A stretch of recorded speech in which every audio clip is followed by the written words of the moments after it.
شوفوا الخوت، هاد السوري هذا راه الحقيقة كما هي غتسمعوها منه. فضحك راه غلات الجزائر، يعني راه جبد ليهم التخت. الحقائق ديال بصح. دابا كتشوفوا معايا ان الجزائري كيقول لك المصريين فتحوا الحدود ندوزو نحرروا فلسطين وكذا وكذا. هاد السوري هذا قال لهم اسبتهم لي حداكم، وقفوا مع خوتكم المغاربه. واخا حنا المغاربه ما محتاجينش حنا كراغله الجزائر يوقفوا معنا ولا شي، قادين بشغلنا. ولكن هضرت هاد السوري راه على صواب. من نتوما باغيين تحرروا، باغيين تدخلوا، باغيين ديروا، ها هي سبتهم ليبيا محتله من طرف اسبانيا. خليكم مع الفيديو باش تفهموا اكثر التعليقات ديال هذا الاخ السوري وماذا قال عن هذا الموضوع قصف الجبهات. اخواتنا الجزائريه مرحبا، والمغاربه خيي انتو هون شايفين دول شمال افريقيا بنط الجزائري قال بده يحرر فلسطين. توقعت هالشيء. ليش؟ يقول لك يا اخي عم يتعرضوا للظلم والاحتلال ومدري ايش. طيب ارفع راسك شوي. هون في سبته ومليله كبرى مدن المغرب اكبر من فلسطين 4 مرات. شعب مسلم انا بظن المغرب. بعد فتح الاندلس وهربتوا، ليش ما انت كجزائري تساعد اخوانك هون في المغرب؟ يقول لك لا الموضوع ما بيعنيني، لا ما بظن. ما بظن، ممكن ما بيصلوا بعد صلاة العصر السنة ركعتين مش عم يصلوها. مشان هيك انت متحجج. شكله لا. المشكلة الجزائري شو بيقول؟ حتى صلاة عندهم الترتيب، مثلا صلاة الفجر، الظهر، العصر. هون صلاة المغرب ما يسميها صلاة المغرب، يكتب بمحل هيك الجزائر. ما بيعترف حتى في صلاة المغرب ما بيصلوها بالجزائر. ليش؟ يقول لك يا اخي ما في لزوم إلها. غلط. غلط. رحت لهنيك على الفلسطيني اخي، حدك المغرب يا اخي، انت مو شجاع وبطل وواو. طيب راح اجي معك. الفلسطيني اليوم يمروا بمحنة يا اخي بالقطاع وغيره، تفضل سيندهم. عمل حاله ميت الجزائر. طيب يا خيي عم تقول فرنسا قتلت منك مليون ونص. خيي وين قبورهم؟ فيك تورجينا صورة يقول لك لا ممنوع. ما في قبور؟ كيف هيك؟ تعرف لما تفتخر بعدد قتلات كأنك تقول سحلوني، طحنوني، فرموني، فجموني. تعرف انه هيك؟ لانه فرنسا تفتخر عندها متحف حاطين فيه جماجمك، ولا لا؟ ويفتخروا فيه، ما يفتخروا بقتلهم. حتى العرب قديما في الصحراء يقول لك نثأر مشان قتلانا، ما يفتخرون بقتلهم. هذا عار كبير. لما تقول والفلسطيني نفس الشيء، يشبهك الفلسطيني ترى ايضا يفتخر بعدد قتلاه وفطايس. والفلسطيني مثلك ما يفتخر بخسائر العدو. الامم الشريفه واللي عندها كرامه تفتخر بقتله وخسائر العدو. تعرف انت لما تفتخر في القطاع مثلا او في الجزائر تقول قتلوا مني 60,000، قتلوا مني مليون، كانك تقول سحلوني، مرمطوني، دعوسوني، فجموني، مسحوا فيني البلاط، الروحه رجعه، وبلاط الحمامات كمان.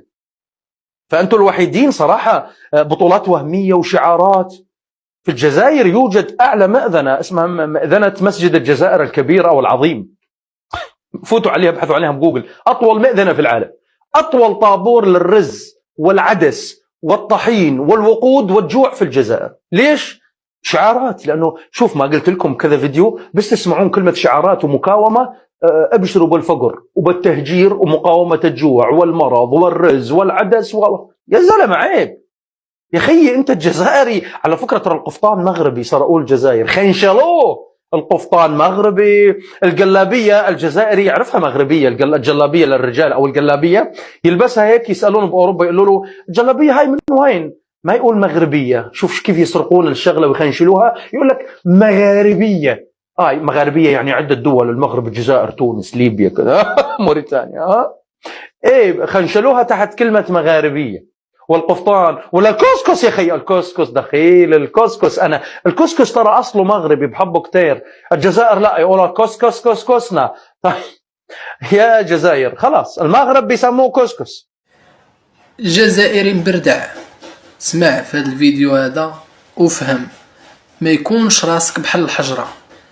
فهم الفرق بين المغرب والجزائر، وهنا غادي تشوفوا الفرق بين العملة المغربية والعملة الجزائرية. راه الدرهم المغربي بعيد كل البعد على الدينار الجزائري. فخليكم مع الفيديو وشوفوا التفاصيل. كراغلة الجزائر ببترولكم وبغازكم وبثروات يعني الأرضية والو، فايتينكم بسنوات ضوئية، لا في الصالير لا في العملة لا في كل شيء لا في البنية التحتية. 50 سنة ضوئية باش هاربين عليكم. خليكم معنا. وفين اخوتي جاني واحد الميساج من واحد الاكونت جزائري كيقول لك اسيدي حنا في الجزائر عايشين حسن من المغارقه، يعني المغاربه، ويجيني شويه ديال الفضول، وانا نقول ارا ندير واحد البحث بسيط اجي نشوفوا النتيجه. وانا كنبحث على الدخل الفردي الجزائري. ارتفع الحد الادنى للاجور في الجزائر الى 24,000 دينار. كان شحال هادي 20,000 دينار قبل من 2026، ولا دابا ب 24,000 دينار. غتقول لي يونس 24,000 دينار شحالنا هي؟ ملي كنجيو كنشوفو 24,000 دينار بالدرهم المغربي كتلقى غير 1669 درهم فاصلة 57. هذا الدخل الفردي الادنى في الجزائر، يعني السميك ديالهم هو 24,000، يعني هي 1669 ياك. اجي نشوفوا الدخل الفردي، يعني الاقل دخل فردي الادنى في المغرب اللي هو هذا، ها هو الحد الادنى للاجور في المغرب. كتلقى في القطاع العام 4500 ديال الدرهم، وفي القطاع الخاص كتلقى 3422 الف درهم.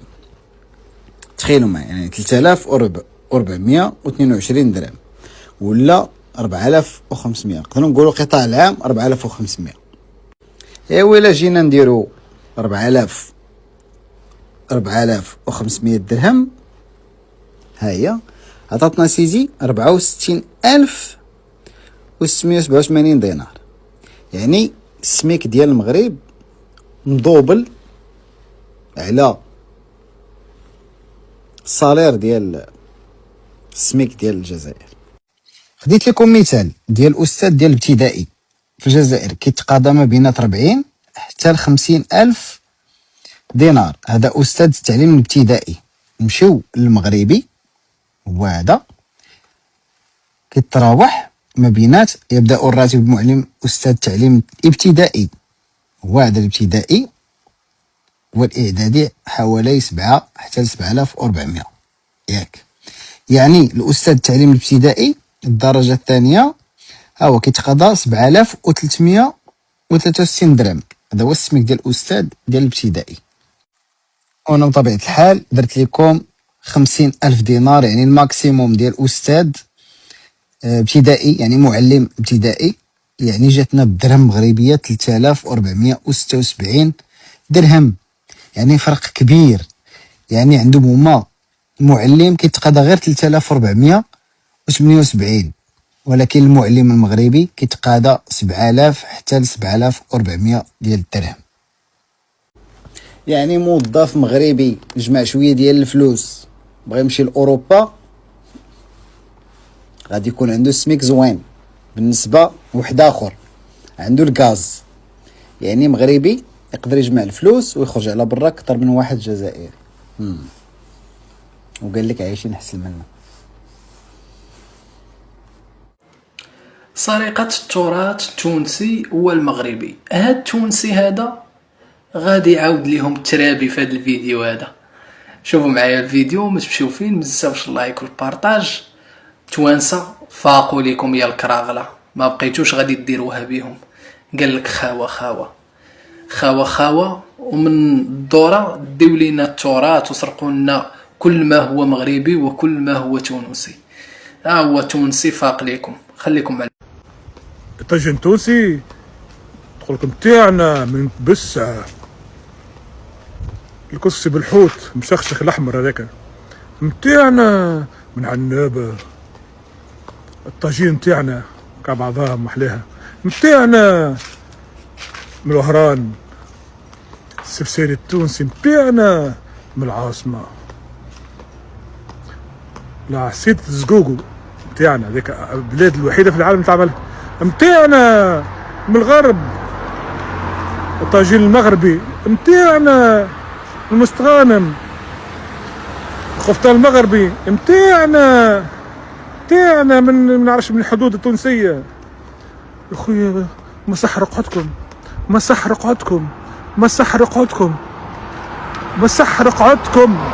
يا اخي. ما عندكمش انتم، ما عندكمش تاريخ، ما عندكمش حضاره، ما عندكم حتى شيء. تغوروا على العباد. نحن كذاك ثم قفطان تاع المغرب. كي تمشي التونسيه باش تاخذ قفطان تقول ما اعطيني قفطان المغربي، اعطينا قفطان المغربي. تمشي تقول اعطيني، خاطر نحن نعطيو الحق لاصحابه. تاع المغرب نتاع سوريا واش تحبوا سرقه يا ابو قلب. هذيك علاش عندكم عقده النقص، خاطر ما عندكوش بتوريو العالم. اسرق من تونس، اسرق ومن المغرب اسرق. بحق ما حق شيء باهت. شوفوا اخوتي المغاربه، باش تكونوا عارفين واحد القضيه، راه الكرغولي الجزائري عمرو يكون معاك وديما غادي تشوفوا ضدك. راه ما كايناش هذيك القضيه ديال الجزائري معارض او شيء من هذا القبيل. راه ديما باغيين يشوفوا هما بلادهم احسن من بلادك كمغربي. المغربي راه مع خوه المغربي، وديما غتشوف المغربي كيوقف مع خوه المغربي. ما غاديش تسنى من كرغولي الجزائري انه يوقف معك. دابا مثلا في سبته ومليليه، واش خداو شي موقف؟ عمرهم خداو شي موقف، بل خداو مواقف سابقه ضد المغرب في سبته ومليليه، وكيقولوا لك ان سبته ومليليه اراضي اسبانيه. واجتماع كان جمع الجامعة العربية باش ياخذوا موقف ضد إسبانيا عن سبته ومليلية في 2002 على ما أظن. فراهم جاو ضد المغرب وقال لك باللي أن سبته ومليلية أراضي إسبانية. واش هذا تقول لي خويا؟ واش خوك باغي يقسم لك بلادك؟ واش هذا هو خوك؟ كرغولي جزائري ما تثقش به كيف ما كان النوع ديالو. خليكم مع الفيديو باش تشوفوا معايا واحد المغربي حر كيعطينا الدلائل ديال هاد الهضره اللي قلت لكم، ان دائما كرغله الجزائر ضد المغرب، وحنا المغاربه متفطنين ليهم. فاسبته ومليليه غادي ترجع مهما كان، كما رجعنا الصحراء المغربيه فغادي ترجع سبته ومليليه، وايضا الصحراء الشرقيه كذلك غادي ترجع مستقبلا ان شاء الله. خليكم 2021 اخي الكريم، عندما حاصر المغرب سبته، حاصرها اقتصاديا، وحاصر حتى مليليه، ماذا فعلت الجزائر؟ اقترحت على اسبانيا معبر من ميناء الغزوات الى مليليه. تخيل هذه، نحن نحاصرهم، هما كيعطيوهم منفذ. حتى في البرلمان العربي عندما نوقشت القضيه وصوت جميع العرب على ان سبته مغربيتين واسبانيا تحتلهم، صوت العرب كلهم بالاجماع الا من؟ الا الجزائر. الدولة الوحيدة التي صوتت على أن سبتة ومليلية إسبانيتين وليسوا مغربيتين. حتى رئيسهم يخرج ويقول آخر مستعمرة هي الصحراء الشرقية. لا يعترفوا بأن سبتة ومليلية مدينتين مسلمتين. طيب سبتة ومليلية المسلمين اللي خرجوا أخي حسن، قاضي عياض، الشريف الإدريسي، أبو العباس السبتي وغيرهم. هذيك أرض الإسلام. هذيك بغض النظر عن التشاحنات الإسلامية، التشاحنات اللي بيننا وبين الجزائر، ما يمكنش أنك تخلى على مبادئك الإسلامية وتنسب أرض مسلمين للنصارى، نقول هذيك إسبانيتين. احنا دائما الموقف الرسمي ديالنا أخي أساد فهو محتلتين. وحتى جلالة الملك في خطابه في 2002 محمد السادس نصره الله تحدث على سبتة ومليلية. حتى العثماني تحدث على سبتة ومليلية وقال ذلك ملف سيأتي يوم وسنفتحه. حتى في أروقة الأمم المتحدة في 1960 طالبنا بسبتة ومليلية، دائما نطالب بسبتة ومليلية. دابا دخلنا عليكم بالله الإخوان، واش حنا غادي نخليو الرأي ديال سويسرية تركيا وغادي نسمعوا للرأي ديال بوصبع زرق الجزائري؟ وهاد المبردعين هادو ديال الجزائريين وما كيحشموش وما كيمرقوش. قال لك حقاو الواد طلعوا في الاعلام ديالهم كيهاجموا مدينة اكادير المغربية، كيهاجموا السياحة ديالها وكيتكلموا على اكادير فيها كذا. هانتوما بشهادة تركيا سويسرية وكتكلم معاكم بالدارجة المغربية. شوفوا الحب ديالها للمغرب وخاصة لمدينة أكادير اللي زارتها وعجباتها بزاف. خليكم مع الفيديو، وهذا رد مزلزل على كراغلة الجزائر. ماشي ريفيه وماشي فاسيه. شحال من واحده تتقول انت ريفيه وفاسيه. انا اصل ديالي تركيا، تزدت كبرت هنا في سويسرا. ما عرفتش كيفاش غنقول لكم باش يثيقوا بيا. شحال من واحده تتقول كيفاش انت تركيا سويسريه تعلمتي العربيه تحضري العربيه. ما يمكنش، واش كضحكي علينا؟ لا لا والله التاس ديالي تركيا، تزدت كبرت هنا في سويسرا وعجبني المغرب بزاف. ديما كنمشيو ليا، كنمشيو كنجي كنمشيو، كنموت على البلاد المغرب. بلاد ثاني عزيزه على ديك البلاد، والله العظيم بلاد الخير، نقول نعاودها بلاد الخير. وتحياتي كاع مغاربه ومغربيات. دوزت هاد الصيف في المغرب كما تعرفوا، كما شفتوا فيديوهات وستوريات وتصويرات، عجبني بزاف. مشينا اكادير، صراحه اكادير تستاهل حتى الفلوس. دوزنا واحد العطله مخيره، مشينا لا بيسين، مشينا للبحر، مشينا جاتسكي، مشينا فوق باطو، يعني دوزنا داكشي مخير. نصيحه سيروا لاكادير، واخا هكاك زوينه ولكن ماشي غالي بالنسبه لبلايص اخرين، ماشي غالي بزاف. وانا عجبني بزاف صراحه. اكادير شي حاجه واو بالنسبه لي انا. مهم دوزنا واعره، عجبني بزاف. يلا تهلاو فراسكم بزاف، وصيفطوا لي كومنتار فين دوزتوا نتوما الصيف ديالكم، واش طقتوا بيا اصلي تركيا ولا باقي ما طقتوش بيا.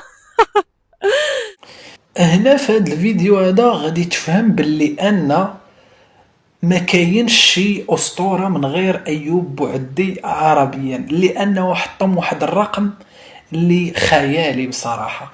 عمر شي لاعب عربي حقق هذا الرقم هذا، وجا ايوب بوعدي اللاعب المغربي اللي بصراحه التصريحات ديالو كتكون في المستوى، وعاد زاد كملها عليهم بواحد التصريح اللي مهم، وقال انا كنطمح انني نفوز بكأس العالم مع المنتخب المغربي. هذا هو الحلم ديالو، يعني سألوه فاش انتقل لمانشستر سيتي.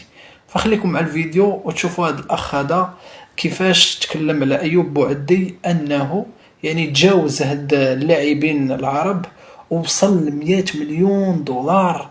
راه شي حاجه كبيره، 100 مليون يورو راه شي حاجه كبيره. عمر شي لاعب عربي تجاوز هاد الرقم هذا، بل عمر شي لاعب عربي وصل لهذا الرقم هذا. خليكم معي. تخيلوا أن هذا المغربي أيوب بوعدي فعل شيء لم يفعله حتى الأسطورة الجزائرية رياض محرز ولا حتى الأسطورة المصرية محمد صلاح. تخيلوا هذا الشاب صاحب 18 عام أصبح أغلى وأكبر صفقة في تاريخ كرة القدم العربية عبر التاريخ بعد انتقاله لمانشستر سيتي ب100 مليون يورو. تخيلوا هذه القيمة الضخمة فعلا. حتى أسطورة ليفربول محمد صلاح لم ينتقل بهذه القيمة، ولا الأسطورة الجزائرية رياض محرز الذي كتب التاريخ في الدوري الإنجليزي لم ينتقل أيضا بهذه القيمة. لذلك هذا المغربي العربي الأصيل يستحق منا جميعا التصفيق والله.